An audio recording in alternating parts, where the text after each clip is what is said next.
बेटा जैसा कि आप देख रहे हैं कॉपी पे, एक मोस्ट इम्पॉर्टेंट कंसेप्ट पार्ट मैंने आज फिर लिया है, nature of the work done over charges, है ना।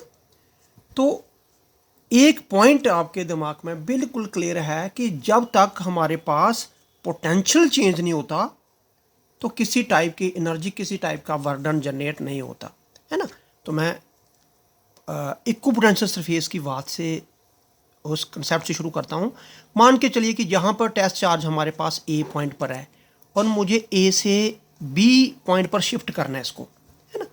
तो अगर मुझे पूछा जाए कि बताइए ए टू बी जब चार्ज को शिफ्ट किया गया, ए टू बी चार्ज को लाया गया तो बर्डन कितना है, तो हमारा आंसर आ जाएगा कि जीरो बर्डन है अगर ये हमारे पास इक्विपोटेंशियल सरफेस होती तब। क्यों? क्योंकि ए पॉइंट का पोटेंशियल और बी पॉइंट का पोटेंशियल इक्वल रहता है। क्यों? क्योंकि वर्क डन उन दो पॉइंट के बीच में जिस चार्ज को शिफ्ट कर रहे हैं वो डिपेंड करता है कि हमारे पास जिस चार्ज से लेके गए, जिस पॉइंट से दूसरे पॉइंट पर लेके गए, उनमें पोटेंशियल का डिफरेंस कितना है। जब तक ये डिफरेंस क्रिएट नहीं होगा, जब तक ये डिफरेंस नहीं होगा, तब तक वर्क डन नहीं होगा, राइट।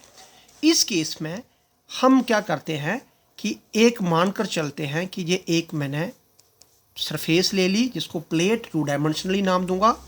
अब आपने पढ़ा हुआ है गॉस थ्योरम की एप्लीकेशन में कि टू डायमेंशनल सरफेस अगर उस पर पॉजिटिव चार्ज है तो इस साइड पे इलेक्ट्रिक फील्ड की डायरेक्शन इधर होगी, इस साइड पे इलेक्ट्रिक फील्ड की डायरेक्शन इधर होगी। तो चाहे पॉइंट मैं इधर पी पॉइंट की बात कर रहा हूँ या क्यू की बात कर रहा हूँ या आर पॉइंट की बात कर रहा हूँ, तो मैं अगर बोलूँगा बताओ पी पॉइंट पर ज़्यादा है इलेक्ट्रिक फील्ड है या क्यू पर या ज़्यादा है आर पर, तो आंसर हमारा आएगा कि सभी पॉइंट पर एक जैसी इलेक्ट्रिक फील्ड है। क्योंकि if the charge is uniformly distributed over a plane over a sheet तो इलेक्ट्रिक फील्ड की value does not depend upon distance of the point from the sheet. इस फार्मूले में कोई डिस्टेंस नहीं आ रहा है। तो इसी तरीके से अगर ये नेगेटिव चार्ज होगा इस प्लेट पर तो इलेक्ट्रिक फील्ड पी पॉइंट पर, क्यू पॉइंट पर, आर पॉइंट पे अभी भी सेम रहेगी। फर्क सिर्फ इतना है कि उसकी डायरेक्शन जो है इस तरफ होगी, टूवर्ड्स प्लेट्स होगी। तो वही चीज़ मैं वही कंसेप्ट इधर लेके चल रहा हूँ कि मान के चलें कि हमारे पास दो प्लेट्स ली हुई है, एक प्लेट पे पॉजिटिव चार्ज और दूसरी प्लेट पे इक्वल नेगेटिव चार्ज। इसे मैं पॉजिटिव क्यू और इसे मैं नेगेटिव क्यू बोलते हैं। अब बीच में कोई भी पॉइंट अगर मैं लेता हूँ तो वहाँ पे इलेक्ट्रिक फील्ड पॉजिटिव चार्ज की और नेगेटिव चार्ज की भी होगी। क्यों? अगर इस पॉइंट की बात करता हूँ पॉजिटिव चार्ज की इलेक्ट्रिक फील्ड इधर, इस प्लेट के चार्ज की बात करता हूँ जिस इसके कारण जो भी फील्ड क्रिएट हो रही है उसकी डायरेक्शन इधर, तो दोनों ही डायरेक्शन सेम साइड हैं तो वो फील्ड ऐड होगी। तो हम ये बोलेंगे कि इसके बीच में जितनी भी आप स्पेस देख रहे हैं इस स्पेस के अंदर इलेक्ट्रिक फील्ड एक यूनिफॉर्म इलेक्ट्रिक फील्ड है ना। जिसे आप थोड़ा सा ये एक जो अरेंजमेंट आपने बनाई दो पैरेलल प्लेट की जिस पे इक्वल एंड अपोजिट चार्जेज है, इसको कैपेसिटर का या कंडेंसर का नाम दिया गया है। ये भी हम नेक्स्ट टॉपिक में पढ़ेंगे, फिलहाल आप इतना जा रखें।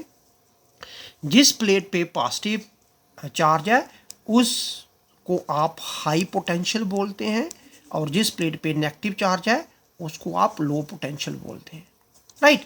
अब क्वेश्चन ये राइज होता है कि अगर कोई चार्ज मैं इधर पॉजिटिव चार्ज बीच में रखता हूँ, वो positive plate to negative plate जाता है तो किस टाइप का बर्डन होगा, या negative plate to positive side आएगा तो किस टाइप का बर्डन होगा। तो मैं फिर समझाने के लिए ये कह रहा हूँ, इस प्लेट पे पॉजिटिव चार्ज, इस प्लेट पे negative charge, it mean high potential low potential. तो मैं मानकर चलता हूँ कि ये एक पॉजिटिव चार्ज पी पॉइंट पर है और इस चार्ज को हमने पी पॉइंट से क्यू पॉइंट पर लेके जाना है, राइट। तो अगर मैं ये बात करूं कि मुझे इस तरफ से मूव करवा रहा हूं तो हमारे पास क्या होगा कि हम इस तरफ लो पोटेंशियल है, इस तरफ हाई पोटेंशियल है, तो हम क्या बोलेंगे कि आप चार्ज को लो टू हाई मूव करवा रहे हैं। अब देखिए इस प्लेट के कारण, और ये चीज़ भी आप नोट रखिए कि पॉजिटिव चार्ज जैसे ही फील्ड के बीच आएगा तो उसकी जो डायरेक्शन रहेगी उस पर जो फोर्स रहेगी वो फोर्स जो है हाई टू लो वाली साइड पे रहेगी। वो आप ऐसे भी देख सकते हैं, इस पे पॉजिटिव चार्ज है तो अंडरस्टूड है ये रिपेल ही करेगा। लेकिन अगर इसी प्लेट के अंदर कोई मैं नेगेटिव चार्ज रखता हूँ तो अंडरस्टूड है कि वो लो टू हाई साइड। तो ये आप नोट करिए कि पॉजिटिव चार्ज है ना, किस तरफ चलेगा विद इन द फील्ड, तो वो चलेगा हाई टू लो। लेकिन अगर कोई नेगेटिव चार्ज की बात हो रही हो तो वो चलेगा लो टू हाई, राइट। तो इस केस में अगर हमें वर्क डन निकालना हो कि वर्क डन की नेचर क्या रही, पॉजिटिव रही नेगेटिव रही, तो हम ऐसे करेंगे कि मान के चलिए पॉजिटिव चार्ज और ये नेगेटिव चार्ज, और ये चार्ज हमारे पास पॉजिटिव चार्ज है पी पॉइंट को, इसे मुझे क्यू पॉइंट तक शिफ्ट करना है, ठीक है। तो हमारे पास कितना बर्डन करने पड़ेगा पी टू क्यू शिफ्ट करने में, उस चार्ज पर वो डिपेंड रहेगा पोटेंशियल पी पॉइंट का कितना है और पोटेंशियल क्यू पॉइंट का कितना है। मीन इन दोनों पोटेंशियल में पोटेंशियल डिफरेंस कितना है। अगर ये डिफरेंस नहीं है तो ये चार्ज को P point two Q point shift करने में हम बोलेंगे कोई बर्डन नहीं किया। लेकिन पी पॉइंट का पोटेंशियल ज़्यादा है तो हम बोलेंगे पोटेंशियल पी पॉइंट अगर पोटेंशियल क्यू पॉइंट से ज़्यादा है, इट मीन्स बी पी से जब बी क्यू माइनस करेंगे तो वो हमारे पास पॉजिटिव भी आएगा। तो हमने जहाँ चार्ज को ऑलरेडी पॉजिटिव लिया हुआ है तो ये भी पॉजिटिव है, ये भी टर्म पॉजिटिव है, तो बर्डन हमारे पास पॉजिटिव निकलेगा, ठीक है। लेकिन मान के चलिए कि हमारे पास अगर एक चार्ज नेगेटिव होता तो बर्डन ये नेगेटिव हो जाता। इसी तरीके से अगर हमारे पास ये चार्ज जो है, मान के चलो कि नेगेटिव चार्ज को आपने शिफ्ट करना है P point two Q point पर, है ना। तो इस केस में आप क्या करेंगे, जब नेगेटिव चार्ज को आप शिफ्ट कर रहे हैं तो इस केस में आप क्या कर रहे हैं, लो टू हाई पर शिफ्ट कर रहे हैं। इसका मतलब हो गया पोटेंशियल पी पॉइंट पर क्या है, कम, और पोटेंशियल क्यू पॉइंट पे ज़्यादा है। जब आप B P minus B Q करेंगे तो ये नेगेटिव निकल आएगा, तो आप बोलेंगे इस केस में बर्डन हम नेगेटिव कर रहे हैं, राइट। तो इसी तरीके से हम क्या करते हैं, लो टू हाई का burden, high to low, positive charge के लिए या नेगेटिव चार्ज के लिए हम कोई भी अगर कभी न्यूमेरिकल प्रॉब्लम आती है तो हम थोड़ा सा आइडिया रख सकते हैं उसके लिए और क्वेश्चन का आंसर दे पाएंगे, राइट।